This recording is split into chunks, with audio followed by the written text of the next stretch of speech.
Good evening everybody. Good day. రోమిల్కు రాసిన పత్రిక 8వ అధ్యాయం 18వ వచనం నుంచి 30వ వచనం వరకు చదువు. మన ఎడల ప్రత్యక్షము కాబోవు మహిమ ఎదుట ఇప్పటి కాలపు శ్రమలు ఎన్న తగినవి కావని ఎంచుచున్నాను. దేవుని కుమారుల ప్రత్యక్షత కొరకు సృష్టి మిగుల ఆశతో తేరి చూచుచు కనిపెట్టుచున్నది. ఏలయనగా సృష్టి నాశనమునకు లోనైన దాస్యములో నుండి విడిపింపబడి దేవుని పిల్లలు పొందబోవు మహిమగల స్వాతంత్రము పొందుదునను నిరీక్షణ కలదై స్వేచ్ఛగా కాక దానిని లోపరచిన వాని మూలముగా వ్యర్థపరచబడెను. సృష్టి యావత్తు ఇదివరకు ఏకగ్రీవముగా మూలుగుచు ప్రసవ వేదన పడుచున్నదని ఎరుగుదుము. అంతేకాదు, ఆత్మ యొక్క ప్రథమ ఫలముల నొందిన మనము కూడా దత్తపుత్రత్వము కొరకు అనగా మన దేహము యొక్క విమోచనము కొరకు కనిపెట్టుచు మనలో మనము మూలుగుచున్నాము. ఏలయనగా మనము నిరీక్షణ కలిగిన వారమై రక్షింపబడితిమి. నిరీక్షింపబడినది కనబడినప్పుడు నిరీక్షణతో పని ఉండదు. తాను చూచుచున్న దాని కొరకు ఎవడు నిరీక్షించును? మనము చూడని దాని కొరకు నిరీక్షించిన ఎడల ఓపికతో దాని కొరకు కనిపెట్టుదుము. అటువలే ఆత్మయు మన బలహీనతను చూచి సహాయము చేయుచున్నాడు. ఏలయనగా మనము యుక్తముగా ఏలాగూ ప్రార్థన చేయవలెనో మనకు తెలియదు గాని ఉచ్చరింప శక్యము గాని మూలుగులతో ఆ ఆత్మ తానే మన పక్షముగా విజ్ఞాపనము చేయుచున్నాడు. మరియు హృదయములను పరిశోధించువాడు ఆత్మ యొక్క మనస్సు ఏదో ఎరుగును. ఏలయనగా ఆయన దేవుని చిత్త ప్రకారము పరిశుద్ధుల కొరకు విజ్ఞాపనము చేయుచున్నాడు. దేవుని ప్రేమించు వారికి అనగా ఆయన సంకల్పము చొప్పున పిలువబడిన వారికి మేలు కలుగుటకై సమస్తమును సమకూడి జరుగుచున్నవని ఎరుగుదుము. ఎందుకనగా తన కుమారుడు అనేక సహోదరులలో జ్యేష్ఠుడగునట్లు దేవుడెవరిని ముందు ఎరిగెనో వారు తన కుమారునితో సారూప్యము గలవారవుటకు వారిని ముందుగా నిర్ణయించెను. మరియు ఎవరిని ముందుగా నిర్ణయించెనో వారిని పిలిచెను. ఎవరిని పిలిచెనో వారిని నీతిమంతులుగా తీర్చెను. ఎవరిని నీతిమంతులుగా తీర్చెనో వారిని మహిమపరచెను. ప్రార్థన చేసుకుందాం. ప్రేమ కలిగిన మా పరలోకపు తండ్రి, మీ ఘనమైన అతి పరిశుద్ధమైన నామానికి వందనాలు స్తోత్రాలు తెలియజేస్తా ఉన్నాం ప్రభువా. సాయంత్రకాల సమయంలో మీ సన్నిధికి చేరి మిమ్మల్ని స్తుతించి మిమ్మల్ని ఆరాధించి కనపరచడానికి, అలాగే ప్రభువా వాక్యాన్ని ధ్యానించడానికి దయచేసిన మరొక గొప్ప అవకాశాన్ని బట్టి ప్రభువా నాయన మీకు వందనాలు స్తోత్రాలు తెలియజేస్తా ఉన్నాం. ఇందులో పాల్గొన్న ప్రతి ఒక్కరిని బట్టి మీకు వందనాలు. మా ఏళ్ల మీరు కలిగి ఉన్న ప్రణాళికలను బట్టి, ఉద్దేశాలను బట్టి నాయన మీకు స్తోత్రాలు. మా యొక్క ఆత్మీయ అవసరతలు ప్రభువా నాయన యెహోలోకపరమైనటువంటి అవసరతలు ఎరిగిన దేవుడవు, మా పరిస్థితులను ఎరిగిన దేవుడు, అందును బట్టి మీకు స్తోత్రాలు. మమ్మల్ని పట్టించుకునే దేవుడవు, మమ్మల్ని క్రమశిక్షణలో పెట్టే దేవుడవు. అలాగే ప్రభువా నాయన ప్రభువా మాకు నేర్పిస్తూ గద్దిస్తూ పోషిస్తున్న విధానాన్ని బట్టి, వాక్యం ద్వారా ప్రభువా మాతో మాట్లాడుతూ మమ్మల్ని నడిపిస్తున్న విధానాన్ని బట్టి నాయన మేము మీకు వేలాది వందనాలు స్తోత్రాలు తెలియజేస్తా ఉన్నాం. ఏమిచ్చినా మీ రుణం తీర్చుకోలేమని నమ్ముతూ ప్రభువా నాయన మిమ్మల్ని స్తుతిస్తున్నాం ప్రభువా. ఈ సమయంలో మాలో ప్రతి ఒక్కరితో మాట్లాడమని ప్రభువా, ఆత్మీయంగా ఎదగడానికి, ఆత్మలో సంతృప్తి కలిగి ప్రభువా నాయన ఉండడానికి ప్రభువా ఈ సమయం మాకు ఉపయోగపడడానికి కృప చూపించండి. మాలో ప్రతి ఒక్కరం కూడా ప్రభువా ఎదగడానికి సహాయం అనుగ్రహించమని, ఈ లోకం శరీరం పాపం నుంచి ప్రభువా నాయన విడిపింపబడ్డానికి వాక్యం మాకు ఉపయోగపడడానికి కృప చూపించండి. ప్రభువా మమ్మల్ని ప్రేమించిన సమయాన్ని బట్టి మరొకసారి మిమ్మల్ని స్తుతిస్తూ, ప్రతి ఒక్కరిని బట్టి మిమ్మల్ని స్తుతిస్తూ అంధకార శక్తిని లయపరచమని, గ్రహించి లోబడ్డానికి కావలసిన విశ్వాసం ధైర్యం దయచేయమని, వాతావరణం ప్రభువా నాయన ప్రభువా మీకు అనుకూలంగా ఉండడానికి కృప చూపించమని యేసు ప్రభు వారి అతి పరిశుద్ధమైన నామంలో ప్రార్థన అడిగి వేడుకొంచున్నాం తండ్రి. Amen, amen. అంటే శ్రమల గురించి మనకి ఎక్కువగా మనం ఉండే ప్రాంతాలను బట్టి, మన పరిస్థితులను బట్టి మనకి అంతగా మనకి శ్రమలు దేవుణ్ణి బట్టి మనకి శ్రమలు కొంచెం తక్కువగానే మనకి అనిపిస్తాయి. వేరే ప్రాంతాలతో, వేరే ప్రదేశాలతో, వేరే దేశాలతో మనం చూసుకుంటే అనేకమైన దేశాల్లో దేవుణ్ణి ఆరాధించగలిగే పరిస్థితులు లేవు. ముఖ్యంగా చైనా దేశంలో, కమ్యూనిస్ట్ కంట్రీస్ లో, కొరియా, నార్త్ కొరియా ఇటువంటి ప్రదేశాల్లో మనం చూస్తే భయంకరమైన పరిస్థితులు. సో మనం చాలా చాలా నిజంగా దేవుణ్ణి ఎరగడానికి, దేవునిలో ఉండడానికి, వాక్యాన్ని అర్థం చేసుకోవడానికి, ధ్యానించడానికి దేవుడు దయచేసిన ఈ పరిస్థితులను బట్టి దేవుని కృతజ్ఞతగా ఉండాలి. దేవునిలో ఎదగడానికి ఎంతో అవకాశం ఉంది. లోకం, శరీరం, పాపం నుంచి మనం వేరుగా బ్రతకడానికి దేవుడు ఇచ్చేటటువంటి అటువంటి ప్రత్యేకమైన జీవితం వైపు నడిపింపబడ్డానికి దేవుడు మనకి అనుగ్రహించే సమయాలను బట్టి మనం నిజంగా దేవునికి కృతజ్ఞతాస్తుతులు చెల్లించాలి. అయితే శ్రమలు అనేవి, శ్రమల్లో గుండా వెళ్ళిన వాళ్ళు నిజంగా చాలా ఇంకా విశ్వాసంలో ఎదిగినట్లు మనం గమనిస్తాం. అలాగే మనం దేవుణ్ణి నమ్ముకుంటున్నప్పుడు మన కుటుంబాల్లో కావచ్చు, మన పరిస్థితులన్నీ కూడా వ్యతిరేకంగా అయిపోయి మనం దేవునిలో అంటే విశ్వాసంలో విశ్వాసం ఎక్సర్సైజ్ చేయడానికి, మనకి విశ్వాసాన్ని మనం కాపాడుకోవడానికి చాలా కష్టమైన పరిస్థితులు మనకి ఎదురయ్యే అవకాశం చాలా చాలా ఉంటది. నిజంగా దేవుని కోసం జీవించాలనుకునే వాళ్ళకి, యేసు ప్రభు దేవుని చిత్తానుసారమైన జీవితం జీవించాలనుకునే సేవకులకి కానీ, లేకపోతే విశ్వాసులకు కానీ మనం ఈజీగా ఆటంకాలు చూస్తాం. నా స్నేహితుడు ఒక అబ్బాయి ఉండేవాడు.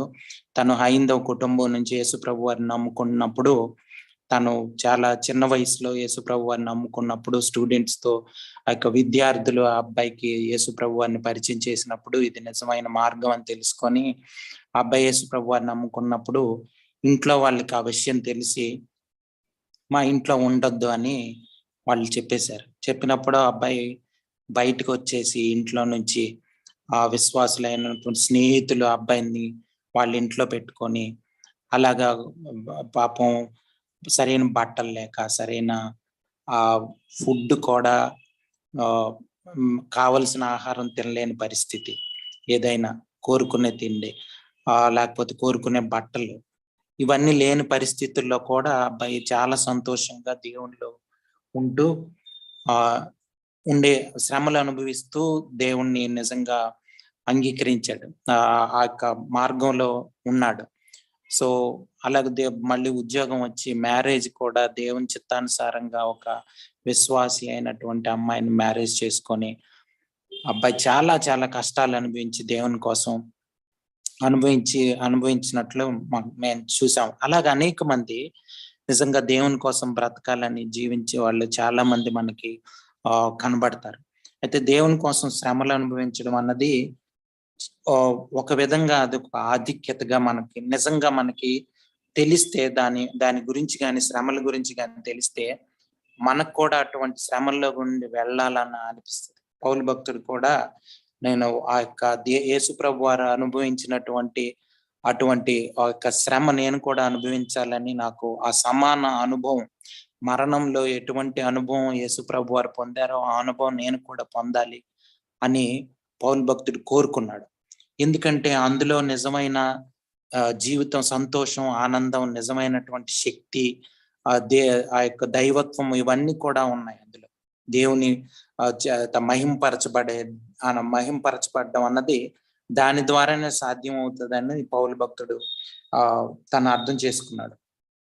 4వ శతాబ్దంలో క్రీస్తు శకం 4వ శతాబ్దంలో మనం చూస్తే నైసియన్ కౌన్సిల్ జరిగింది.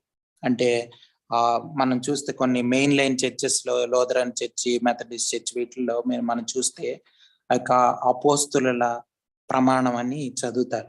అది అంటే మన క్రైస్తవులు ఏవైతే నమ్ముతామో, మన యొక్క సిద్ధాంతాలు ఏమిటి అన్నది పక్కాగా ఒక కౌన్సిల్ చేసి ఒక మీటింగ్ పెట్టుకొని, వాళ్ళు క్రైస్తవులు అంటే ఇవి నమ్మాలి, ఇవి పాటించి, ఇవి నమ్మేవాళ్ళు దేవుని యొక్క పునరుద్ధానాన్ని, దేవుని యొక్క ఆ యొక్క వాటిని దేవుని మరణ పునరుద్ధానాన్ని నమ్మేవాళ్ళని, యేసు ప్రభు వారిని నమ్మేవారని, విశ్వాసం ద్వారా రక్షణ వస్తుందని నమ్మేవాళ్ళని, ఈ యొక్క పాయింట్స్ అన్ని వాళ్ళు చేయడానికి ఆ నైసియన్ కౌన్సిల్లో ఒక 318 మంది కలిసి అటువంటి ఒక ఇది తయారు చేశారనమాట.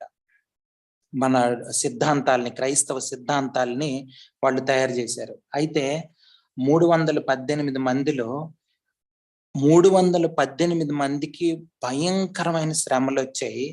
అందులో ఒక 12 మందే కొంచెం కాళ్ళు చేతులు సరిగ్గా ఉన్న వాళ్ళు కనిపిస్తారు. ఆ తర్వాత అంటే శ్రమల ద్వారా కాళ్ళు పోగొట్టుకున్న వాళ్ళు, చేతులు పోగొట్టుకున్న వాళ్ళు, కళ్ళు పోగొట్టుకున్న వాళ్ళు, అంటే వాళ్ళకు వచ్చిన శ్రమల ద్వారా అంటే అంత కొట్టి హింసించి అంత హింస, టార్చర్ అనుభవించారు వాళ్ళు, భయంకరమైన హింస అనుభవించారు వాళ్ళు. సో అంత మొదటి శతాబ్దంలో, రెండవ శతాబ్దంలో, ఆ కాలంలో, ఆ 4వ శతాబ్దంలో మనం చూస్తే క్రైస్తవ్యం అన్నది, విశ్వాసులు అనేవాళ్ళు అనేకమైన గొప్ప శ్రమలు అనుభవించడం వలన ఇప్పుడు క్రైస్తవ్యం అంటే ఏంటి అన్నది నిజమైన మనకి కొద్ది గొప్ప మనకు తెలుస్తుందంటే, ఈ బైబిల్ మన చేతిలో ఉందంటే, అనేక మంది భయంకరమైన శ్రమలు అనుభవించి మనల్ని ఈ ప్లేస్ లో ఉంచారు. అంటే శ్రమలు అన్నవి చాలా వాళ్ళకి ఎంత దేవుడు హెచ్చిస్తాడు అన్నది మనం ఆ యొక్క దేవుని యొక్క మహిమలో మనకు అర్థమవుతుంది. సో శ్రమల గుండా వెళ్ళినప్పుడు మనం విశ్వాసం ఇంకా ఇంకా ఎదిగి మనం నిజమైన క్రైస్తవులుగా మనం నిరూపించబడతాం. మన విశ్వాసం నిరూపించబడుతుంది. సో మనం చూస్తే అబ్రహాం దగ్గర నుంచి చూస్తే విశ్వాసులు అందరు కూడా శ్రమల గుండా వెళ్ళి విశ్వాసులుగా వాళ్ళు ఎదిగిన వాళ్ళుగా మనం కనిపిస్తాం. కాబట్టి శ్రమలు అన్నవి మనకు అవసరం అన్నది అర్థం చేసుకోవాలి. ఈ రోజుల్లో మనం చూస్తున్నప్పుడు తప్పుడు బోధలు కానీ, తప్పుడు బోధకులు కానీ, మీకే శ్రమలు రాకుండా చేసేవాడు యేసు ప్రభు వారని, లేకపోతే మీ దేవుని వాక్యాలని వక్రీకరించి సందర్భం మార్చేసి మీకు ఏ తెగులు రాదని, లేకపోతే మీకు ఏ నష్టం జరగదని, మిమ్మల్ని కాపాడతాడని ఆ యొక్క ప్రామిస్ లో ఉండే కండిషన్ ని తీసేసి ఆ యొక్క వాగ్దానాల్లో ఉన్నటువంటి కండిషన్ ని తీసేసి వాగ్దానం ఒకటి మనకి చెప్పి మనల్ని మోసంలోకి మనల్ని ఈ యొక్క హెల్త్, వెల్త్ అనేటువంటి ప్రాస్పరిటీ గాస్పల్లోకి, ఆ సువార్తలోనికి, అంటే ఏంటి, ఆరోగ్యం, ఐశ్వర్యం అనే సువార్త ఇప్పుడు తప్పుడు బోధలాగా తయారయ్యి ప్రపంచంలో ఇప్పుడు చాలా అనేక దేశాల్లో ఇటువంటి బోధలు చేసి మనల్ని మోసంలోకి నడిపించే వాళ్ళు అనేక మంది ఉన్నారు. మన మధ్య ఉన్నారు. మనం వాళ్ళని నిజమైన క్రైస్తవులను నమ్మే ప్రజలు అనేక మంది వేలల్లో ఉన్నారు. కానీ ఈ యొక్క రోమీలకు రాసిన పత్రిక మనం ఇప్పుడు చదవబోయే భాగం చదివితే మనం నిజమైన క్రైస్తవ్యం అంటే ఏంటి అన్నది మనకి అర్థమవుతుంది.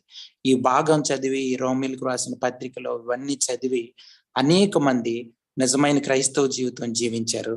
అందుకనే అసలు బైబిల్ వాక్యాన్ని అందరికీ అందజేయాలన్న ఆలోచన ఈ రోమీలకు రాసిన పత్రికల ద్వారానే జరిగింది. మనకు తెలుసు, మార్టిన్ లూథర్ ఆయన ఈ పత్రికను ఆయన పాఠాలుగా చెప్తున్న సమయంలో అనేకమైన థీసిస్లు ఆయన సబ్మిట్ చేసి వీటి నుంచి అనేకమైన సిద్ధాంతాలని ఆయన రూపొందించి ఆ యొక్క భయంకరమైనటువంటి ఆ యొక్క రోమన్ వ్యవస్థకు వ్యతిరేకంగా పోరాడి ఆయన బైబిల్ని ప్రింట్ చేశాడు. సో వాక్యం మన చేతిలో ఇప్పుడు ఉంది. మనం ధ్యానించి మనం రేపొద్దున వాక్యం నాకు తెలియదు, బైబిల్ లేదు అనడానికి కానీ సాకులు మనం చెప్పలేమండి. ఆ సాకులు మనం చెప్పలేము అంటే అది చాలా భయంకరమైన పరిస్థితి. సో కాబట్టి మనం చాలా జాగ్రత్తగా వాక్యాన్ని చదువుకొని ఎక్కువ ధ్యానించాల్సిన అవసరం ఉంది. ఎందుకంటే దేవుడు మనల్ని ప్రేమించి వాక్యం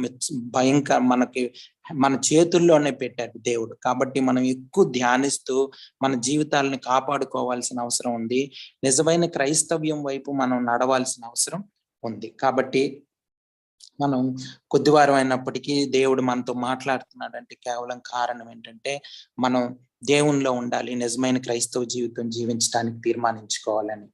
చూడండి, శ్రమల గురించి ఒక మాట 18వ వచనం నేను చదువుతున్నాను. మన ఎడల ప్రత్యక్షము కాబో మహిమ ఎదట ఇప్పటి కాలపు శ్రమలు ఎన్న తగినవి కావని ఎంచుచున్నాను.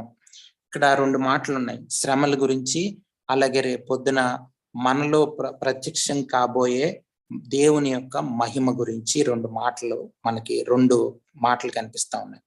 ఈ రెండింటిని కంపేర్ చేస్తున్నాడు. అంటే వాటిని దీని గురించి ఆలోచిస్తున్నప్పుడు దేని గురించి శ్రమల గురించి శ్రమలు మన జీవితంలో వచ్చినప్పుడల్లా మనం జ్ఞాపకం చేసుకోవాల్సింది ఏంటంటే, దేవుడు మనల్ని రేపొద్దున మనల్ని మహింపరచబోతున్నాడు అన్నది మనం గుర్తుంచుకోవాలని పౌలు భక్తుడు పరిశుద్ధాత్మ దేవుని ద్వారా చెప్తా ఉన్నాడు. ఇది మన ఆలోచన తీరు ఎట్లా ఉండాలని, క్రైస్తవ దృక్పథం ఎట్లా ఉండాలన్నది ఈ మాటలో ఉంది. ఈ మాట ప్రకారం క్రైస్తవ దృక్పథం లేకపోతే క్రిస్టియన్ యాటిట్యూడ్ అన్నది ఎలాగుండాలి, క్రైస్తవ ఆలోచనలు, క్రైస్తవ వైఖరి, విశ్వాసుల వైఖరి ఏ విధంగా ఉండాలి అన్నది ఇక్కడ ఉంది. అంటే శ్రమలు వచ్చినప్పుడు మన వైఖరి ఏ విధంగా ఉండాలని ఇక్కడ ఉందండి. శ్రమలు మనకి యేసు ప్రభు వారి నామాన్ని బట్టి, దేవుణ్ణి బట్టి, దేవుణ్ణి నమ్ముకున్న విధానాన్ని బట్టి. మీకు ఇప్పుడు ఒక ఉదాహరణ చెప్పాను, మా యొక్క స్నేహితుడి గురించి. అబ్బాయి దేవుణ్ణి నమ్ముకున్న తర్వాత అబ్బాయికి వచ్చినటువంటి శ్రమల గురించి. సో కాబట్టి ఆ యొక్క శ్రమలు వచ్చినప్పుడు మన దృక్పథం, మన ఆలోచన ఏ విధంగా ఉండాలి అని ఇక్కడ చెప్తా ఉన్నాడు.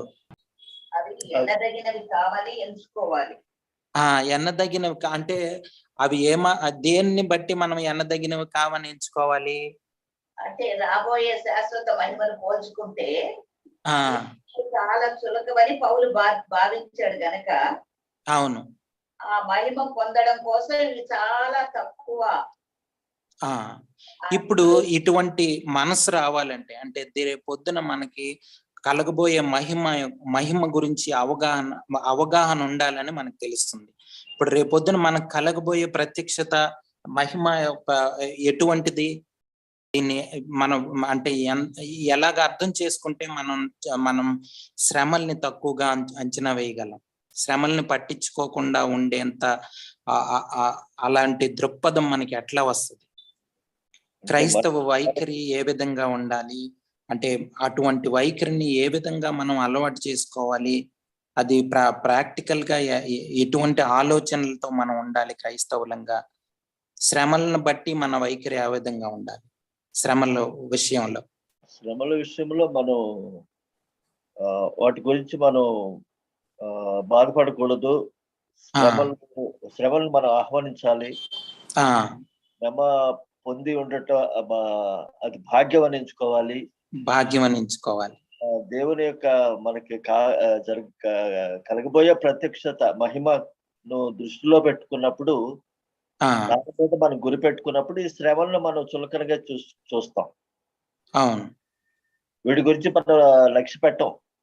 అవును, ఇప్పటి కాలపు శ్రమలను, అవును, దేవుని యొక్క మహిమను కలగబోయే శ్రమ మనం దాని మీద గురి లక్ష్యం పెట్టుకున్నప్పుడు. అవును, అంటే ఇటువంటి వైఖరి, అంటే ఇటువంటి ఆలోచన తీరు మనకి కావాలంటే మనం ఇది ఏ విధంగా ఏ విధంగా మనం అభివృద్ధి చేసుకోవాలి ఇటువంటి ఆలోచనలు. అంటే మనం మామూలుగా మాట్లాడడానికి శ్రమలను మనకు ఆహ్వానించాలి, లేకపోతే ఈ మాటలని మనం చాలా అంటే మామూలుగా చెప్పొచ్చు, కానీ ప్రాక్టికల్ గా అందులోకి వెళ్తే నిజంగా అంటే మా ఫ్రెండ్ నేను చూస్తున్నప్పుడు చాలా భయంకరమైన పరిస్థితి, చాలా అవమానాలకు గురి అవ్వచ్చు. ఎందుకంటే ఆ అబ్బాయికి ఎవరు సాయం చేసినా సరే, లేకపోతే ఇంకోటైనా సరే, అంటే ఫైనాన్షియల్ ప్రాబ్లమ్స్ కావచ్చు, లేకపోతే ఏదైనా రకరకాల ఇబ్బందులు ఎదుర్కొంటున్నప్పుడు, ఇంట్లో వాళ్ళు వెళ్ళిపోమన్నప్పుడు అది చాలా భయంకరమైన పరిస్థితి. సో అది అటువంటి ఆలోచన లేకపోతే అటువంటి అంటే యాటిట్యూడ్ ని ఏ విధంగా మనం డెవలప్ చేసుకోవాలి? శరీర విషయంలో మనం చనిపోయాం అని భావించినప్పుడు, శరీర విషయంలో చనిపోయామని భావించినప్పుడు, ఇంకా శ్రమలో దేవునికి సమీపంగా వెళ్తామండి. అవును, శ్రమల్లో మనం దేవునికి సమీపంగా వెళ్తాం. ఎందుకు? Yes, exactly. ఎందుకంటే మనం శ్రమలు వచ్చినప్పుడే మనం దేవుని మీద ఆధారపడాలన్న విషయం మనకు అర్థం అవుతుంది బాగా. మనం ఏ పరిస్థితుల్లోనైనా దేవుని మీద ఆధారపడాలన్నది మనకి శ్రమల్లో బాగా అర్థం అవుతుంది. అందుకనే దేవుడు కూడా మనల్ని శ్రమల్లో వచ్చినప్పుడు శ్రమల నుంచి మనల్ని తప్పించేయడు, శ్రమల నుంచి దూరం చేసేయడు. కానీ మనం చూస్తే యోహాను సువార్తలో 17వ అధ్యాయం 15వ వచనంలో యేసు ప్రభు వారి శిష్యుల గురించి ఒక ప్రార్థన చేస్తారు. చాలా లాంగ్ ప్రేయర్, మనకు తెలుసు. ఒకసారి చదువుతారా వచనం? యోహాను సువార్త 17వ అధ్యాయం 15వ వచనం. నీవు లోకములో నుండి వారిని తీసుకొని పొమ్మని నేను ప్రార్థించుటలేదు గాని దుష్టుని నుండి వారిని కాపాడుమని ప్రార్థించుచున్నాను. అంటే ఏంటి? మనం ఆ యొక్క మాదిరి ప్రార్థన, యేసు ప్రభు వారు చెప్పిన మాదిరి ప్రార్థనలో కూడా ఇది కనిపిస్తుంది మనకి. మనల్ని దుష్టుని నుంచి తప్పించమని, శ్రమల్లోనికి తేక దుష్టుని తప్పించమని మనకు తెలుసు ఆ ప్రార్థన. సో ఈ మాటలన్నీ మనం అర్థం చేసుకుంటున్నప్పుడు మనకి ఏంటంటే శ్రమలు అన్నవి ఈ లోకంలో కంపల్సరీగా అందరు కూడా ఎవరైతే విశ్వాసులు ఉంటున్నారో, యేసు ప్రభు వారిని నిజంగా సొంత రక్షకునిగా ప్రభువుగా అంగీకరిస్తున్నారో వాళ్ళందరికీ. అందుకని యేసు ప్రభు వారి ప్రార్థన ఎలా ఉంది అంటే, ఈ లోకం నుంచి తీసుకెళ్ళిపోతేనే శ్రమలకు దూరం అవుతుంది. కాబట్టి ఆయన ఏం ప్రార్థన చేస్తున్నారు? లోకం నుంచి తీసుకెళ్ళమని కాదు, అంటే వాళ్ళని చంపేయమని లేకపోతే వాళ్ళని తీసుకెళ్ళిపోమని చేయట్లేదు నేను ప్రార్థన. కానీ లోకంలో ఉంటూనే, శ్రమల్లో ఉంటూనే వాళ్ళు దుష్టుని నుంచి తప్పించబడాలి. అంటే దేవుడు మనల్ని ఆ యొక్క శ్రమల్లో మనల్ని ఉంచుతూనే, మనకి విశ్వాసంలో మనం ఎదిగిస్తూనే మనల్ని దుష్టుని నుంచి తప్పిస్తాడు దేవుడు. సో మనకి శ్రమలు కలుగు చేసేది సైతాన్ అవ్వచ్చు, మన శరీరం అవ్వచ్చు, లేకపోతే ఈ లోకం అవ్వచ్చు. ఏ విధంగానైనా మనకి శ్రమలు మనకి జీవితంలో రావచ్చు. కానీ దేవుడు వాటిని వాడుకొని, అంటే దేవుడు వాటిని అలౌ చేసి వాటి ద్వారానే మనం విశ్వాసంలో ఎదిగేటట్లు చేసి, దేవునికి దగ్గరగా అయ్యేటట్లు చేసి మనం ఇంకా దేవునికి దగ్గర అవుతాము, దేవుని దగ్గరగా గడుపుతాము. అప్పుడు ఇంకా మనం ఇంకా ఎదుగుతాం విశ్వాసంలో. అందుకనే శ్రమలు అనేవి కోరుకుంటాం. చూడండి, ఫిలిప్పీలకు రాసిన పత్రిక 3వ అధ్యాయం 10వ వచనం చదువుతాం. ఫిలిప్పీలకు రాసిన పత్రిక 3వ అధ్యాయం 10వ వచనం. ఏ విధము చేతనైనను మృతులలో నుండి నాకు పునరుద్ధానము కలగవలెనని ఆయన మరణ విషయములో సమాన అనుభవము గలవాడనై ఆయనను ఆయన పునరుద్ధాన పదము ఎరుగు నిమిత్తమును ఆయన శ్రమలలో పాలివాడునగుటకు ఎట్టిదో ఎరుగు నిమిత్తమును సమస్తమును నష్టపుకొని వాటిని పెంటతో సమానముగా ఎంచుకొంచున్నాను. చూడండి, ఇక్కడ సమాన అనుభవం కావాలండి. యేసు ప్రభు వారి మరణంలో ఎటువంటి అనుభవం పొందారో అటువంటి సేమ్ ఎక్స్పీరియన్స్, సమాన అనుభవం నాకు కావాలని పౌలు భక్తుడు కోరుకుంటున్నాడు కావాలని.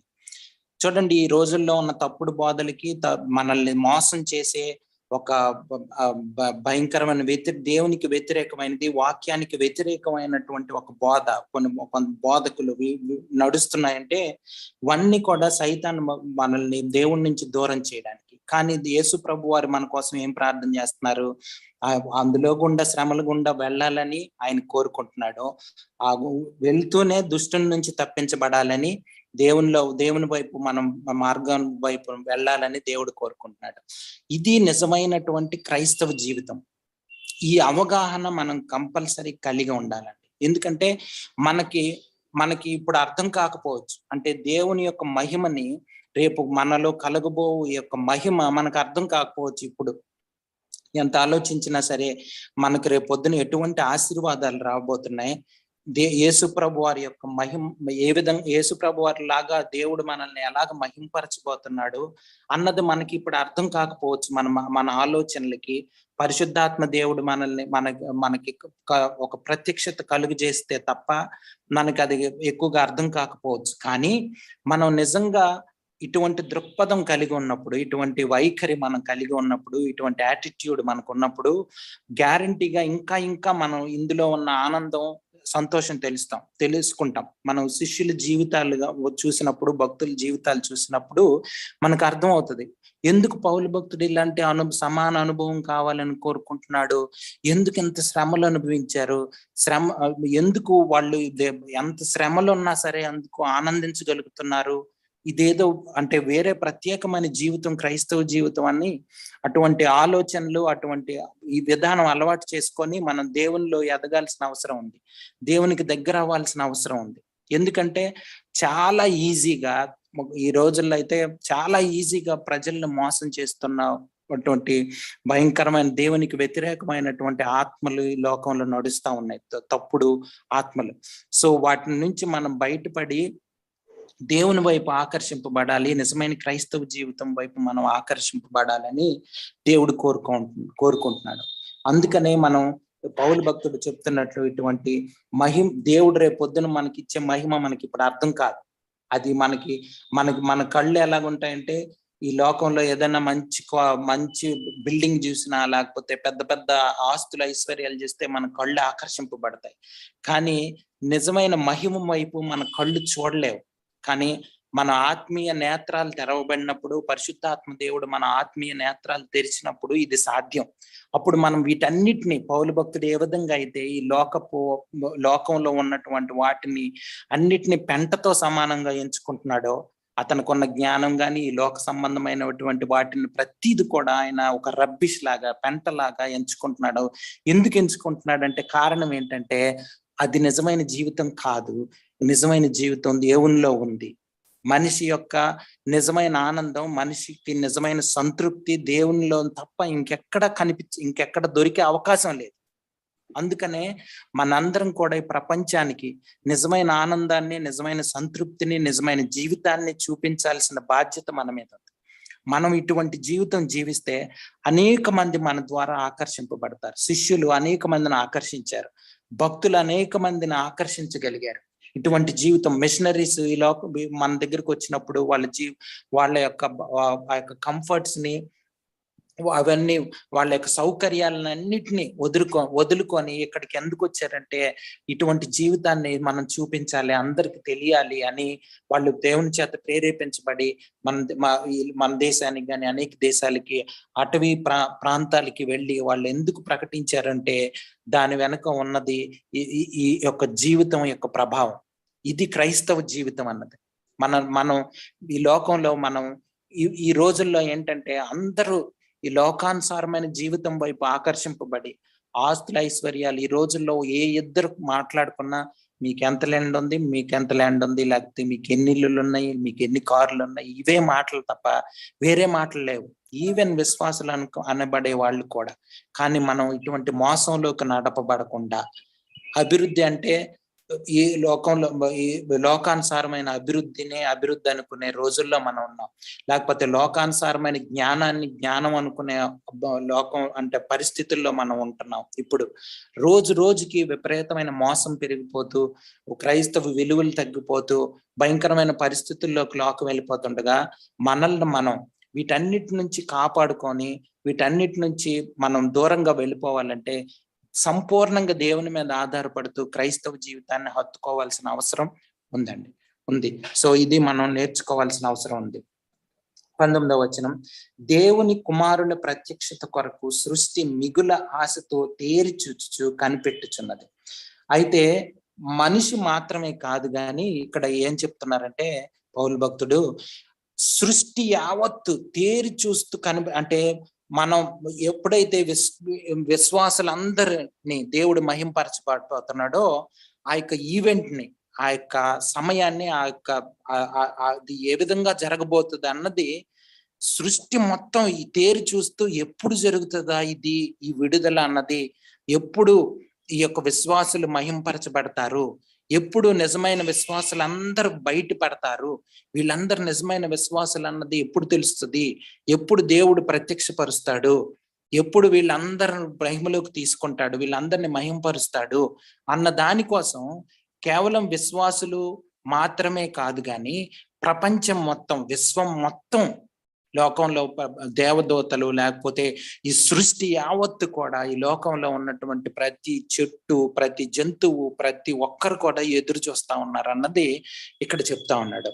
చూడండి, మనిషి పాపం చేసి తప్పిపోయాడని మనకు తెలుసు, ఈ లోకం అవన్నీ కూడా మనకి తెలుసు. ఆదికాండంలో మనం చూస్తే అవన్నీ అర్థమవుతాయి. ఒకసారి చూద్దాం. చూడండి, ఆదికాండం 3వ అధ్యాయం 17వ వచనం, 18వ వచనం. ఆయన ఆదాముతో, నీవు నీ భార్య మాట విని తినవద్దని నేను నీకు ఆజ్ఞాపించిన వృక్ష ఫలములు తింటివి గనుక నీ నిమిత్తము నేల శపించబడి ఉన్నది. ప్రయాసముతోనే నీకు బ్రతుకు దినములన్నీ దాని పంట తిందువు. అది ముండ్ల తుప్పలను గచ్చ పొదలను నీకు మొలిపించును. పొలములోని పంట తిందువు. ఇప్పుడు మనం చూస్తే చూడండి, మొన్న మనకి కరోనా వైరస్ వచ్చి అనేక మంది చనిపోయారు, లేకపోతే జ్వరాలు వచ్చి చనిపోతారు, చాలా చాలా రకరకాల ఇవి వచ్చి చాలా మంది చనిపోతా ఉంటారు. చాలా శ్రమలు వస్తూ ఉంటాయి, తుఫాన్లు వస్తూ ఉంటాయి, లేకపోతే సునామీలు మనం చూసాం, చాలా విపరీతమైన భూకంపాలు చూసాం. ఇవన్నీ దేని వలన వస్తున్నాయండి? దేని వలన కలుగుతున్నాయి ఇవి? పాపం వలన, మనిషి చేసిన పాపం వలన. ఇక్కడ మనం ఇక్కడ 2 వచనాలు చదివాం ఇప్పుడే. దేని వలన ఈ యొక్క భూమి శపించబడింది? దేన్ని బట్టి?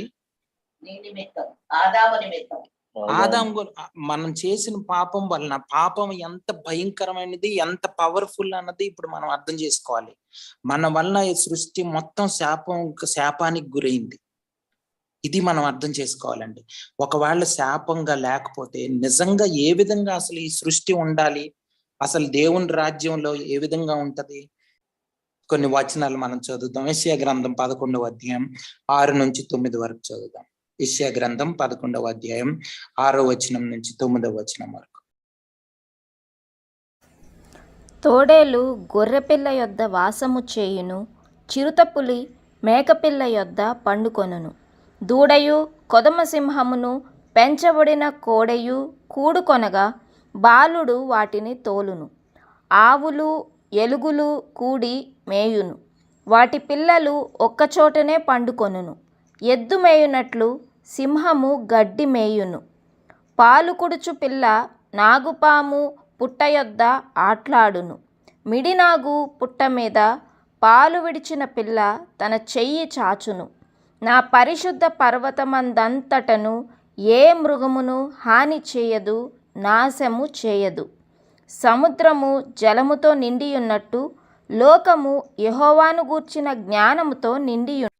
సో ఇక్కడ మనం చూస్తే, మనం అరణ్యంలో వాటిల్లో ఇప్పుడున్న పరిస్థితి, ఫారెస్ట్ లో కానీ మనం ఈ యొక్క టీవీలో ఛానల్స్ లో వాటిల్లో చూస్తున్నప్పుడు సింహాలు వాటిని వేటాడడం, అవన్నీ చూస్తున్న భయంకరంగా, ఎంత భయంకరంగా రక్తపాతం జరిగి వాటిని అంటే ఇన్నోసెంట్ గా కనబడే జీవుల్ని వాటిని చంపేసి తినేయడం, ఇవన్నీ సృష్టిలో మనం భయంకరమైనవి చూస్తూ ఉంటాం. మనం మనుషులుగా కూడా మనం చూస్తున్నప్పుడు చాలా మంది ఒకరినొకరు చంపేసుకోవడం, చాలా ఘోరమైనవి మనం చూస్తాం న్యూస్ పేపర్లో వాటిల్లో చూస్తున్నప్పుడు. వీటన్నిటికీ కారణం ఏంటంటే మనిషి పాపం. పాపం అంత భయంకరమైన పర్యవసానాలు తెచ్చేస్తుంది. మన జీవితాలని సంపూర్ణంగా నాశనం చేసి వదిలేస్తుంది. కానీ మనం అమాయకంగా ఆ యొక్క సైతాను మాటలను నమ్మి మనం దేవునికి దూరం అయిపోయి మన జీవితాలను నాశనం చేసుకుంటా ఉంటాం. సో ఇక్కడ మనం అర్థం చేసుకోవాల్సింది ఏంటంటే, అందుకనే సృష్టి మొత్తం కూడా ఎప్పుడు మనం విడుదలవుతాం అన్నది సృష్టి మొత్తం కూడా ఎదురు చూస్తా ఉంది. విశ్వాసులు ఎంత ఎదురు చూస్తున్నారో సృష్టి కూడా అంత ఎదురు చూస్తా ఉంది. విశ్వాసులు ఎందుకు ఎదురు చూస్తున్నారు? ఈ భయంకరమైన లోకంలో విశ్వాసులుగా బ్రతకడం అన్నది చాలా చాలా కష్టంగా కనిపిస్తుంది మనకి. దాని బదులు దేవుని దగ్గరికి వెళ్ళిపోవాలన్నది నిజమైన క్రైస్తవ జీవితం జీవించే ప్రతి ఒక్కళ్ళకి అనిపిస్తుంది. ఏమని? ఈ లోకంలో బ్రతకడం, లేకపోతే ఈ లోకంలో ఈ యొక్క చెడుతనాన్ని, వీటిని, ఈవిల్ని మనం ఫేస్ చేయడం, ఎదుర్కోవడం అన్నది చాలా కష్టమైన పరిస్థితి. నిజమైన క్రైస్తవ జీవితం జీవించడం అన్నది చాలా కఠినంగా అనిపిస్తుంది. కానీ దేవుని ఆ యొక్క ప్రత్యక్షతను మనం గుర్తుంచుకోవాలి. రేపు పొద్దున రాబోయేది ఆ యొక్క మహిమను మనం గుర్తుంచుకోవాలని చెప్తా ఉన్నాడు.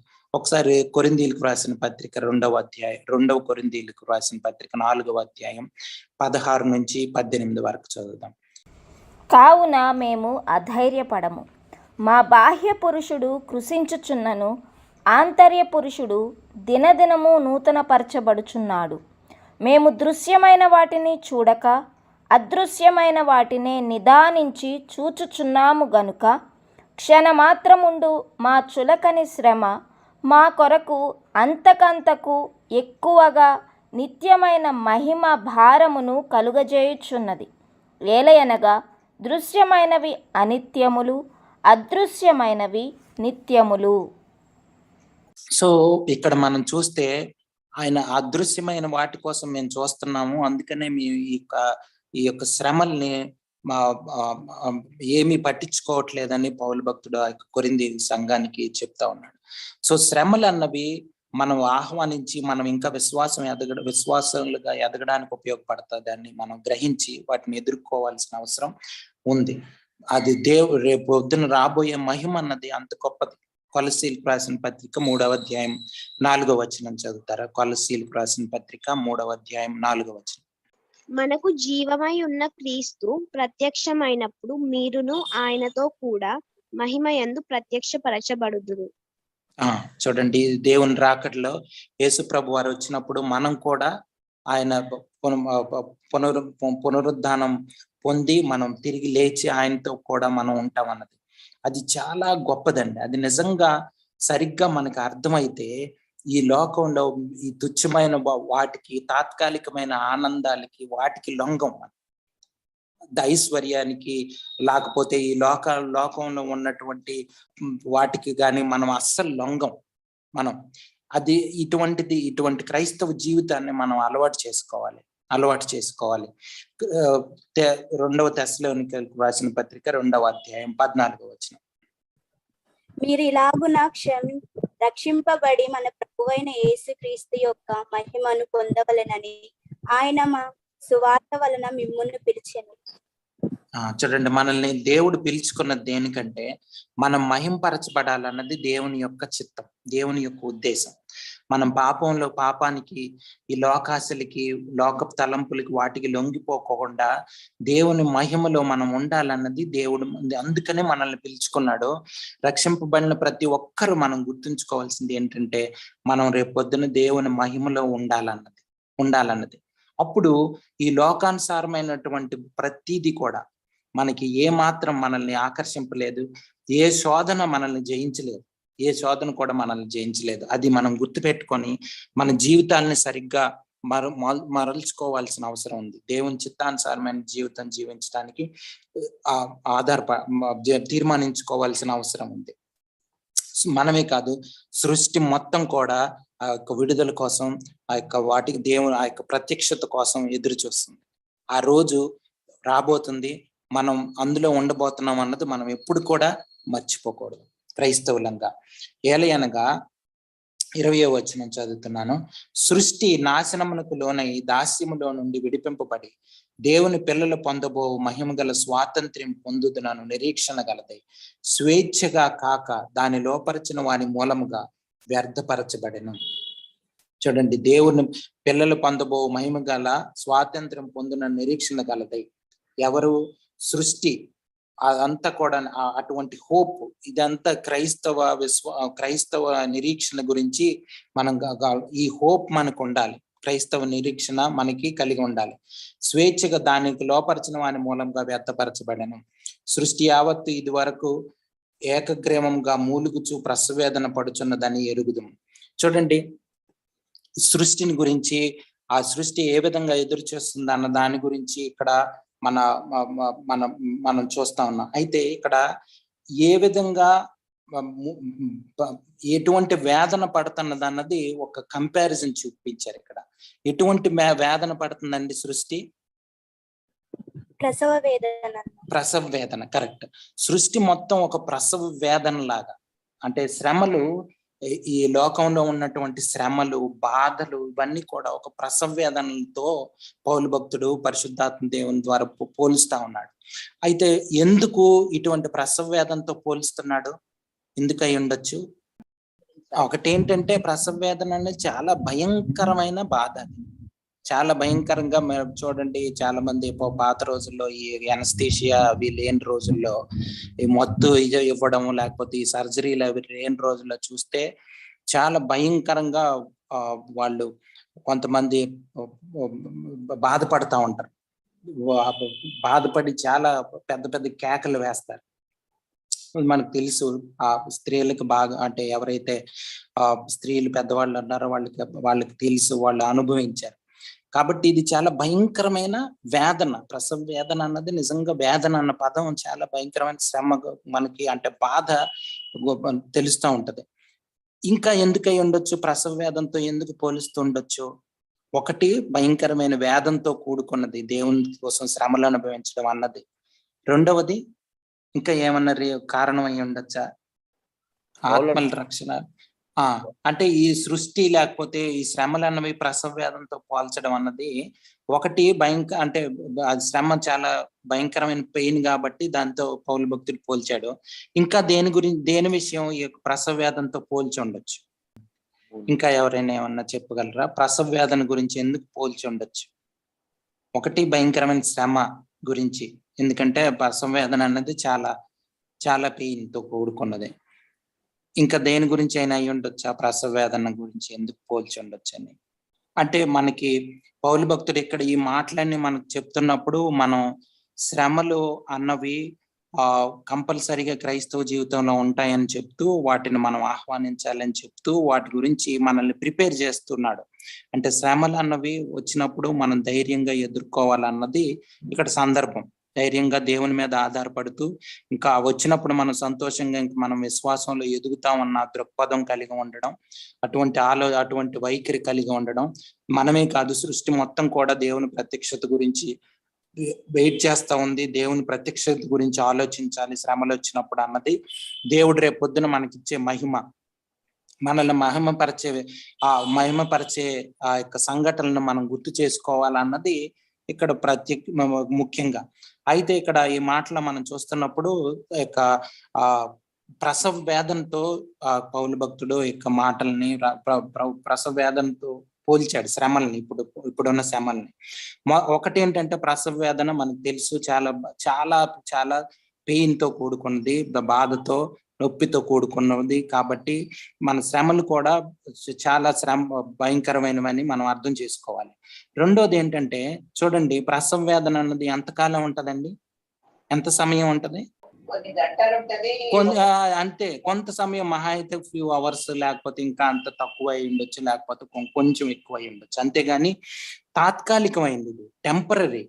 మనకి శ్రమలు అనేవి తాత్కాలికమైనవి, టెంపరీ అనేది ముఖ్యంగా మనం అర్థం చేసుకోవాలి. పౌలు భక్తుడి యొక్క ముఖ్య ఉద్దేశం ఇక్కడ ఏంటంటే, ఈ శ్రమలన్నీ ఎక్కువ కాలం ఉండవు, మనం చనిపోయే వరకు, లేకపోతే దేవుడు వచ్చే వరకు, అంతే. కానీ మనల్ని రేపొద్దున ప్రత్యక్షత, ఆ యొక్క మహిమపరిచేది, ఆ మహిమలోకి మనం వెళ్ళేది, నిత్యం మనం మహిమలో ఉండకపోతున్నాము, దేవునితో ఉండకపోతున్నాము, దేవుని రాజ్యంలో ఉండబోతున్నాము అన్నది, అది చాలా, దాంతో కంపేర్ చేసుకుంటే, దాంతో పోల్చుకుంటే ఈ శ్రమలు ఏమీ కావు. ఈ శ్రమలు మహా అయితే కొన్ని సంవత్సరాలు మనం బ్రతికినంత కాలం ఉంటాయి, లేకపోతే ఈలోపు యేసు ప్రభు తిరిగి వస్తే ఇంకా ముందే మనకి శ్రమలు అంతమైపోయే అవకాశం ఉంది. కానీ ఇవి తాత్కాలికమైనవి, టెంపరీ అని ముఖ్యంగా మనం అర్థం చేసుకోవాలి. ఆ ప్రసవ వేదన అనేది కొంతకాలం ఉంటది. ఒక బాబో పాప పుట్టగానే తల్లి మొత్తం అవన్నీ మర్చిపోయి ఎంతో ఆనందంలోకి వెళ్ళిపోతుంది. వెంటనే బాబుని చూడగానే, పాపను చూడగానే, బేబీని చూడగానే ఆమెలో ఉన్న సంతోషం, ఈ శ్రమలు అన్నవి అసలు గుర్తురావు, ఆ నొప్పులు ఏమీ గుర్తురావు.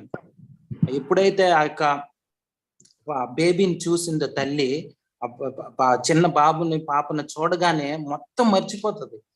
మొత్తం మర్చిపోయి ఒక రకమైన ఆనందం, ఒక రకమైన సంతోషం, కుటుంబం మొత్తం ఒక ఆనందంలోకి వెళ్ళిపోతారు, ఒక రకమైన ఆలోచనలోకి.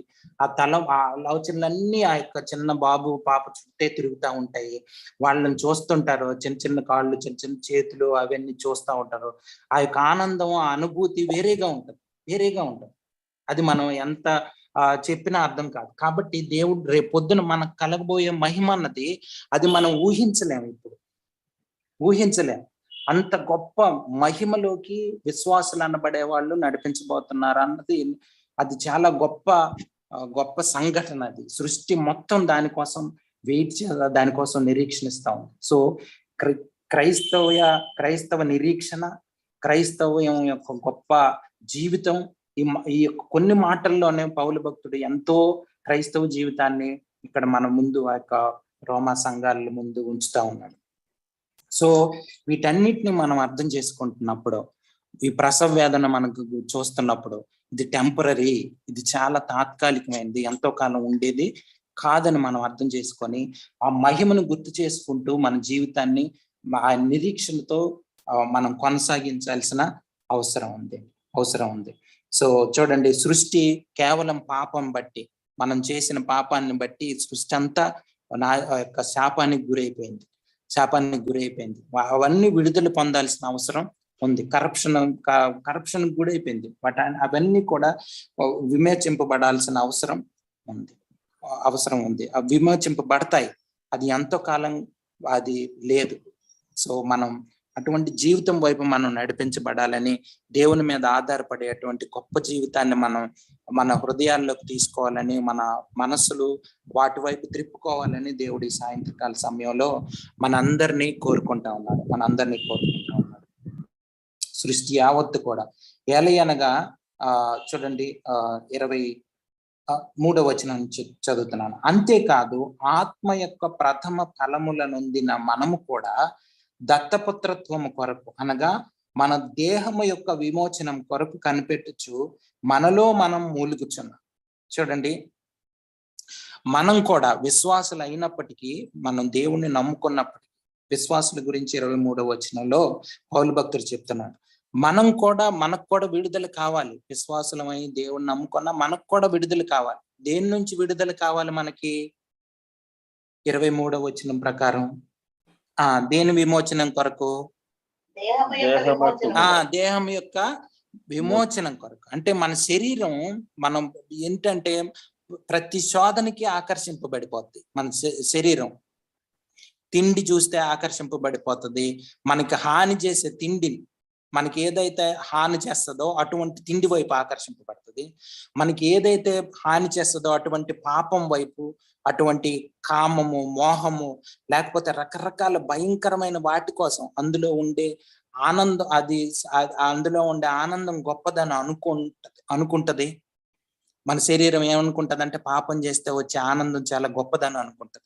అందుకని చూడండి, చాలా మంది ఈ యొక్క కామానికి, మోహానికి, చెడు అలవాట్లకి, వాటికి లోనైపోవడానికి గల కారణం ఈ రోజుల్లో చూస్తే చాలా మంది అవనస్తులు, చాలా మంది పెద్దవాళ్ళు, అనేక మంది ఈ యొక్క ఇంటర్నెట్ లో పోర్నోగ్రఫీకి ఎడిక్ట్ అయిపోయిన వాళ్ళు అనేక మంది ఉన్నారు.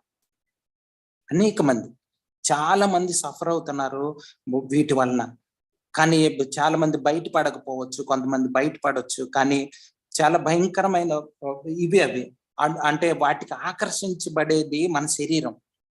అందుకని విశ్వాసులైన వాళ్ళు కూడా ఏం కోరుకుంటున్నారంటే, ఈ భయంకరమైన ఈ శరీరం నుంచి మనం ఎప్పుడు విడిపించబడతాం, లేకపోతే ఇది కంప్లీట్ గా నన్ను పాపం వైపు నడిపించడానికి ప్రయత్నం చేస్తా ఉంది అన్నది. సో ఆ విడుదల పొందితే మనకి ఇంకా ఇది ఉండదు అన్నది మన నిజమైన విశ్వాసులకు ఉండే కోరిక ఏంటంటే, ఈ శరీరం నుంచి, ఈ పాపం నుంచి, వాటి నుంచి, ఇటువంటి ఆకర్షణలకు లోనవుపోతున్నాను అన్న గ్రహింపు పరిశుద్ధాత్మ దేవుని ద్వారా కలుగుతుంది. అఫ్ కోర్స్ దేవుని నమ్ముకోకపోతే వాళ్ళకి ఏమీ కలగదు. వాళ్ళు ఇంకా ఎంజాయ్ చేస్తున్నాం అనుకుంటారు, పాపంలోనే మగ్గుతుంటారు. వాళ్ళు బయటపడాలని వాళ్ళకి అనిపించదు. కానీ విశ్వాసులకి అనిపిస్తుంది, ఈ స్ట్రగుల్, ఈ బ్యాటిల్, లేకపోతే ఈ యొక్క యుద్ధం, ఇవి ఎంతకాలం అని అనిపిస్తుంటది ఒక్కొక్కసారి. కాబట్టి వాళ్ళు కూడా విడుదల పొందాలని, మనం కూడా విశ్వాసులం విడుదల పొందాలని మనకు కూడా అనిపిస్తూ ఉంటది. అది అనిపించాలి నిజంగా. శ్రమల్లోకి వెళ్తున్న వాళ్ళు, శ్రమలు అనుభవిస్తున్న వాళ్ళు, లేకపోతే పాపం చేత ఆకర్షింపబడుతూ పదే పాపంలో పడిపోతున్న వాళ్ళు, వాళ్ళకి నిత్యం ఉండే ఆ యొక్క సంఘర్షణ నుంచి బయటపడాలన్న కోరిక నిజమైన విశ్వాసులకి ఉంటది. అదే ఇక్కడ పౌలు భక్తుడు చెప్తా ఉన్నాడు. సో మనలో మనం మూలుగుచున్నాం. చూడండి, ఆత్మ యొక్క ప్రథమ ఫలములు నొందిన మనము కూడా దత్తపుత్రత్వం కొరకు, అంటే ఏంటి, నిజంగా దేవుని కుమారులుగా అవ్వడానికి. అంటే ఇప్పుడు దేవుడు మనకు అటువంటి ఆత్మను అనుగ్రహించాడు, కానీ అటువంటి వైపు నడిపిస్తున్నాడు. కానీ ఇంకా మనకు నిజమైన సన్షిప్ అన్నది, నిజంగా మనం దేవుని కుమారులం అన్నది దేవుని రాకడలోనే మనల్ని దేవుడు అంగీకరించి ఆయన కుమారులుగా స్వీకరించి ఆయన రాజ్యంలో మనల్ని తీసుకుంటాడు. అది ఇంకా జరగలేదు. అది జరగాల్సిన ఉంది. అది జరగడం కోసం మనం ఇంకా నిరీక్షణ కలిగి మనలో మనం మూలుగుచున్నామని ఉంది. చూడండి, ఇదంతా కూడా ప్రసవ వేదనకి పోలుస్తా ఉన్నాడు.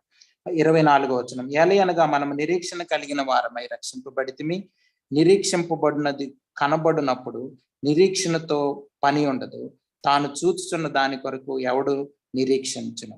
కాబట్టి మనం నిరీక్షించిన దాని కొరకు అంటే మనం హోప్తో, అంటే దేవుడు మనల్ని దేవుని రాజ్యంలో ఉంచుతాడు, ఆయన మహింపరుస్తాడు అన్న నిరీక్షణతో మనం రక్షింపబడ్డాం, మనం దేవుని వైపు ఆకర్షింపబడ్డాం. ఈ లోకం యొక్క భయంకర పాపం అని అది నాశనంలోకి నడిపిస్తుందని గ్రహింపు మనకు కలిగి ఆ యొక్క నిరీక్షణ కలిగి రేపు కలగబోయే మహిమ నిమిత్తం ఆ యొక్క ప్రత్యక్షత నిమిత్తం మనం నిరీక్షణ కలిగి జీవిస్తున్నామని. సో నిరీక్షణ అన్నది మనకి తెలియని దానికోసం, అంటే ఆ అదృశ్యమైన దానికోసం అని పౌలు భక్తుడు చెప్పాడు. ఆ యొక్క 2 కొరింథీలో మనం చూసినప్పుడు కనబడంది ఆ ప్రత్యక్షత అన్నది ఎలా జరుగుతుంది, ఎక్కడుంటాము, ఎటువంటి లోకం అన్నది కొద్దిగా మాత్రమే మనకు తెలుసు దేవుని వాక్యం ప్రకారం. కానీ ఇంకా మనకు చాలా గొప్పదని, దాని యొక్క దాని మహిమ గురించి మనకి సరైన అవగాహన నిజంగా ప్రత్యక్షత జరిగినప్పుడే మనకు అర్థం అవుతుంది. దానికోసం అందరం కూడా నిరీక్షణ కలిగి ఉన్నాం అన్నది మనం అర్థం చేసుకోవాలి. ఇది క్రిస్టియన్ హోప్ అన్నది చాలా చాలా గొప్పది. అది క్రైస్తవ నిరీక్షణ అన్నది చాలా గొప్పది. అది మనందరం కలిగి ఉండాలని పరిశుద్ధాత్మ దేవుడు మనం కోరుకున్నాడు. మనం చూడని దాని కొరకు నిరీక్షణ ఎడల ఓపికతో దాని కొరకు కనిపెట్టదు. సో మనం ఓపిక కలిగి ఉండాలి. ఎందుకంటే ఇది ప్రసవ వేదన అన్న దానికి కొంతసేపు ఓపిక పడితే ఆ తర్వాత జరగబోయేది చాలా మహా సంతోషకరమైనది. కాబట్టి మనం ఎంతో గొప్ప ఆనందంతో నిత్య జీవంలోకి, నిత్య ఆనందంలోకి, మహిమలోకి మనం నడిపించబడబోతున్నాం అన్నది మనం అర్థం చేసుకోవాలి. దానికోసమే దేవుడు మనల్ని పిలుచుకున్నాడు. దానికోసం ఒకసారి హెబ్రీయులకు రాసిన పత్రిక 2వ అధ్యాయం 10వ వచనం చదువుతారా? ఎవని నిమిత్తము సమస్తమును ఉన్నవో, ఎవని వలన సమస్తమును కలుగుచున్నవో, ఆయన అనేకులైన కుమారులను మహిమకు తెచ్చుచుండగా వారి రక్షణకర్తను శ్రమల ద్వారా సంపూర్ణునిగా చేయుట ఆయనకు తగును. చూడండి, శ్రమలు అన్నవి మనకి తగినవి. ఎందుకంటే రేపు పొద్దున మనల్ని మహింపరచిపోతున్నాడు అన్నది మనం అర్థం చేసుకోవాలి. ఆ తర్వాత 1 యోహాను 3వ అధ్యాయం 2వ వచనం, ప్రియులారా, ఇప్పుడు మనము దేవుని పిల్లలమై ఉన్నాము. మనమిక ఏమవుదుమో అది ఇంకా ప్రత్యక్షపరచబడలేదు గాని ఆయన ప్రత్యక్షమైనప్పుడు ఆయన ఉన్నట్లుగానే ఆయనను చూతుము గనుక ఆయనను పోలియుందుమని ఎరుగుదుము. చూడండి, ఇవన్నీ కూడా రేపు మన మహింపరిచే దాని గురించి ఉన్న మాటలు. సో ఇటువంటి హోప్ కలిగి మనం నిరీక్షణ కలిగి, మనకి ఇప్పుడు తెలియదు దాని గురించి ఎటువంటి ప్రత్యక్షత జరగబోతుంది, మనల్ని దేవుడు ఏ విధంగా మహింపరచబోతున్నాడు అన్నది మనకు తెలియకపోయినా సరే అటువంటి హోప్ మనకి పరిశుద్ధాత్మ దేవుడు అటువంటి నిరీక్షణ మనకి ఇస్తాడు. ఇంకా ఎఫెసీయులకు రాసిన పత్రిక 3వ అధ్యాయం 8వ వచనం చదువుతాం. ఈ మర్మం ఏదనగా అన్యజనుల సువార్త వలన క్రీస్తు యేసునందు యూదులతో పాటు సమాన వారసులను, ఒక శరీరమందలి సాటి అవయములను వాగ్దానములో పాలివారులనై ఉన్నారన్నది. చూడండి, మనకి అంటే మనం ఊహించినటువంటి రిచెస్, అటువంటి ఐశ్వర్యం దేవుడు మనకి ఇవ్వబోతున్నాడు అన్నది మనం అర్థం చేసుకోవాలి. ఒకసారి సిఎస్ లూయిస్ అనే భక్తుడిని, ఆయన మియర్ క్రిస్టియానిటీ అనే ఒక బుక్ రాశారు. మీకు ఎప్పుడైనా వీలైతే చదవండి. ఆయన చాలా మంచి క్రిస్టియన్ లిటరేచర్ రాసినటువంటి మంచి దేవుని భక్తుడు సిఎస్ లూయిస్ గారు. ఆయన ఒకసారి అడిగారంటే, ఎందుకు నీతిమంతులకే శ్రమలు వస్తాయని ఆయన అడిగితే, ఎందుకు నీతిమంతులకు శ్రమలు రాకూడదు, వాళ్ళు మాత్రమే శ్రమలు అనుభవించి దేవునికి దగ్గర అవ్వగలరు, అందుకని నీతిమంతులకి శ్రమలు వస్తాయని ఆయన చెప్పాడంట. ఈ మాట చాలా సత్యం. సో ఎవరైతే నీతిమంతులుగా, ఎవరైతే దేవుని చిత్తానుసారంగా జీవించాలనుకుంటున్నారో, ఎవరైతే దేవుని కోసం ఆకలి దప్పులు కలిగి ఉండాలని అనుకుంటున్నారో, ఇటువంటి వారికే శ్రమలు ఎక్కువగా మనం చూస్తాం. చూడండి, మొదటి శతాబ్దంలో మనం చూస్తే శిష్యులు ఎవరైతే దేవుని కోసం జీవించాలనుకున్నారో, ఎవరైతే త్యాగం చేసే దేవుని కోసం జీవించాలనుకున్నారో వాళ్ళకి శ్రమలు వచ్చాయి. యేసు ప్రభు వారు ఆయన ఏ కల్మషం లేని ఆయన దేవుని కుమారుడు ఈ లోకానికి వచ్చి ఆయన తాను మరణం పొందినంతగా తగ్గించుకుంటే భయంకరమైన శ్రమలకి గురి చేసింది ఈ లోకం. సో కాబట్టి మనం చాలా జాగ్రత్తగా ఈ తప్పుడు బోధల నుంచి, ఇటువంటి భయంకరమైన బోధల నుంచి బయటపడి నిజమైన క్రైస్తవ జీవితం వైపు మనం నడిపించబడాలన్నది, శ్రమలు అన్నది క్రైస్తవ జీవితంలో చాలా అవి పార్ట్ అన్నది, అది ఒక భాగం అన్నది మనం అర్థం చేసుకోవాలి. ఒకవేళ శ్రమలు లేకపోతే శ్రమలు అన్నవి లేవు, మనం లోకంతో కలిసిపోయామని మనం అర్థం చేసుకోవాలి. లోకంతో ఎవరైతే కాంప్రమైజ్ అయిపోతున్నారో వాళ్ళకి శ్రమలు వచ్చే అవకాశం లేదు. ఎవరైతే పాపంతో కలిసి జీవిస్తున్నారో వాళ్ళకి శ్రమలు వచ్చే అవకాశం లేదు. ఎవరైతే దేవుని చిత్తానుసారమైన జీవితం జీవించాలనుకుంటున్నారో వాళ్ళకి దేవుడు శ్రమలు అనిపిస్తాడు. ఇంకా కొన్ని చాలా వాక్యాలు ఉన్నాయి, ఎవరిని దేవుడు ప్రేమిస్తాడు ఎక్కువగా వాళ్ళకి శ్రమలు ఎక్కువ వస్తాయి. సో ఈ మాటలన్నిటిని మనం గుర్తుంచుకొని మనం ఇటువంటి క్రైస్తవ జీవితం వైపు నడిపించబడాలన్నది దేవుని యొక్క కోరిక. మీకు ఏమన్నా అనుమానాలు ఉంటే అడగచ్చు, డౌట్స్ ఉంటే అడగచ్చు, లేకపోతే మీ ఎవరన్నా ప్రేరేపించబడిన వాళ్ళు ప్రార్థన చేస్తే ముగించుకుంటాం. స్తుతి స్తోత్రం పరిశుద్ధుడా, నీకు వందనాలు, స్తోత్రాలు తండ్రి. నాయన ఈ కృపకై వందనాలు ప్రభా. నాయన మరి ఈ వచనాలు ప్రభా మీరు మాతో మాట్లాడిన దేవుడు తండ్రి. నాయన నీ ప్రేమకు వందనాలు, స్తోత్రాలు తండ్రి. ఎనలేని ప్రేమ తండ్రి. నాయన సరిహద్దులు లేని ప్రేమ తండ్రి. దేవా నీకు వందనాలు, స్తోత్రాలు తండ్రి. నాయన మేము ఇంకనూ నాయన దూరస్తులుగా ఉంటుండగా, మేము ఇంకనూ భక్తిహీనమై ఉన్నప్పుడు, మేము ఇంకనూ పాపులమై ఉన్నప్పుడు, మేము ఇంకనూ నీకు శత్రులమై ఉన్నప్పుడు, దేవా నీకు ఎంత గొప్ప దేవుడు ప్రభు. నాయన ఏ పాటి వారం ప్రభు మమ్మల్ని జ్ఞాపకం చేసుకోవటానికి తండ్రి, సంచారం చేయించుటని కరుదృష్టిలో మేము ఉన్నందుకు నీకు వందనాలు, స్తోత్రం. ఎంత గొప్ప దేవుణ్ణి, ఎంత కనికరం గల దేవుని, ఎంత కృపామయుని తండ్రి, అవధులు లేని ప్రేమ కలిగిన వాడిని తండ్రి. నాయన వెతికి వెంటాడేవయ్యా మమ్మల్ని ప్రభు. దేవా తప్పిపోయిన స్థితిలో ఉంటున్న మమ్మల్ని నాయన వెతికావు తండ్రి. కొండల్లో గుహల్లో నాయన మరి ఆ చెట్లు పుట్టల చాటున దాక్కున్న నాయన గొర్రెలు వెతుకుంటూ వెళ్ళినాడు కాపరి ప్రభు.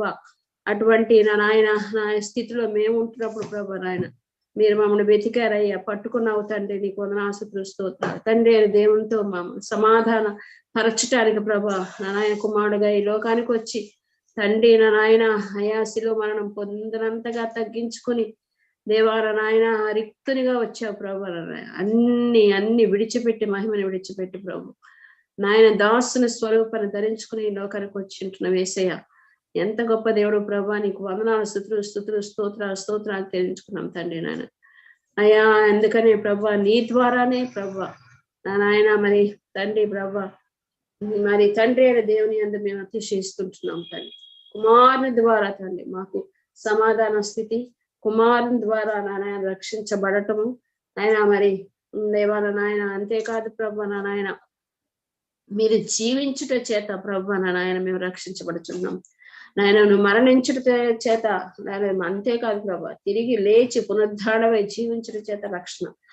అయ్యా నీకు వందనాలు, స్తోత్రం. ఎన్ని సత్యాలు ప్రభా నాయన మీరు మాతో మాట్లాడి మరి ఒక్కసారి తండ్రి నాయన మీరు మమ్మల్ని ఆదరించినందుకు నీకు వందనాలు, స్తోత్రాలు తండ్రి. నాయన అయ్యా నాయన కొన్నిసార్లు ప్రభా కొన్ని సాతాను మాకు తీసుకొచ్చే కొన్ని తండ్రి నాయన కొన్నిసార్లు బలహీన పడుతూ ఉంటున్నాం ప్రభా.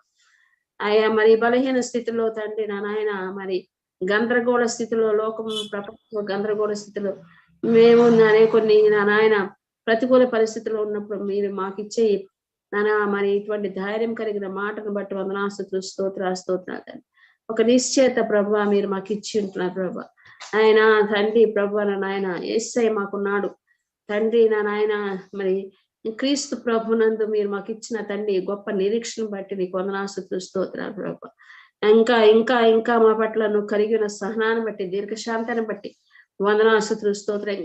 ఇంకా మేము నాయన మరి ఆ యొక్క పరిపూర్ణతలోనికి ఇంకానో తండ్రి మహిమ నుంచి అధిక మహిమలోనికి రావడానికి మా పట్ల దీర్ఘశాంతిపై నీ రాకడను ఆలస్యం చేయించుంటున్నావు తండ్రి. నీకు వందనాస్తుతులు స్తోత్రాలు తండ్రి. నా నాయన మరి ఇప్పుడు నాయన ఆయన ద్వారా మనము ఇప్పుడు సమాధాన స్థితి పొంది ఉన్నాము అని ప్రభు పౌలు గారు చెప్తుంటున్నాడు ప్రభు. నాయన యేసయ్యా తండ్రి నీకు వందనాస్తుతులు స్తోత్రాలు ప్రభు. నాయన నీకు వందనాస్తుతులు స్తోత్రం. రక్షణ అంటే ఏంటో నా నాయన అయ్యా, నా నాయన నీ కృప అంటే ఏంటో, నీ కనికరం అంటే ఏంటో, ఎంత తండ్రి మరి జాలి ఘనదైవం అని వందనాస్తుతులు స్తోత్రం. ఎంత కృప చూపిస్తున్నావు తండ్రి. ఏ పాటి వారం ప్రభు నా నాయన నిత్యమైన దేవుని కలిగి ఉండటానికి తండ్రి. నా కొరకు ప్రాణం పెట్టిన దేవుడు, నా కొరకు తిరిగి లేచిన దేవుడు, నా కొరకు తిరిగి రాణయించిన యేసయ్య నందు మీరు మాకు ఇచ్చిన గొప్ప నిరీక్షణ బట్టి, శుభప్రదమైన నిరీక్షణ, జీవంతో కూడిన నిరీక్షణ మేము కలిగి ఉండటానికి తండ్రి నా నాయన ఈ మాటలు మమ్మల్ని బలపరుస్తున్న యేసయ్య నీకు వందనాస్తున్నాను. ఈ కుమారుని నా నాయన మరి తండ్రి నువ్వు అభిషేకించి తండ్రి నా నాయన ఈ కొద్ది వారమైన తండ్రి దీన సంఘంతో మీరు మాట్లాడుతూ మమ్మల్ని ధైర్యపరుస్తున్న యేసయ్య నీకు వందనాస్తుతులు స్తోత్రాలు తండ్రి. నా నాయన అయ్యా చిన్న మంద భయపడబుద్దన్నావు తండ్రి. నాయన ఎంతమంది మంచి సేవకులు ప్రభా నా నాయన మీరు మాకు ఇస్తున్నందుకు నీకు వందనాస్తుతులు స్తోత్రాలు ప్రభా.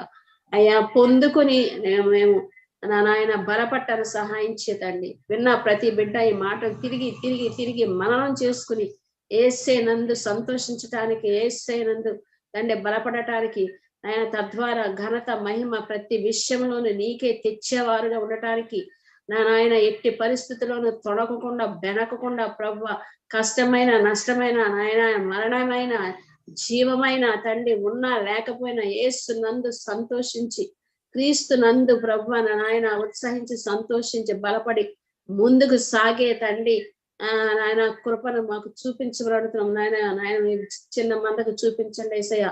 ఈ యొక్క నాయన పరమకానాని యాత్రలో మేము ఉంటున్నామయ్యా నాయన. ఎన్నో తండ్రి యాత్ర ప్రయాణంలో నాయన నేను చూసినట్లుగా ఎన్నో నా నాయన మన టర్న్స్ అండ్ ట్విస్ట్స్ ఉంటాయి జీవితంలో తండ్రి. ప్రతిదీ తండ్రి ప్రతి చోట పడినా తిరిగి లేపే దేవుడు నాకున్నాడని ధైర్యం కలిగి ముందుకు సాగటానికి సహాయం చేయమని అడుగుతున్నాం తండ్రి. కృప చూపించేసయ్యా కుమారుని మన చేతులకు అప్పగించుకుంటూ ఇంకా రానున్న దినంలో బలంగా వాడుకోమని నీ యందు నా నాయన నీ చేతులకు అప్పగించుకుంటూ కొద్ది ప్రార్థన యేసుక్రీస్తు నామములో వేడుకుంటున్నాం తండ్రి. ఆమేన్.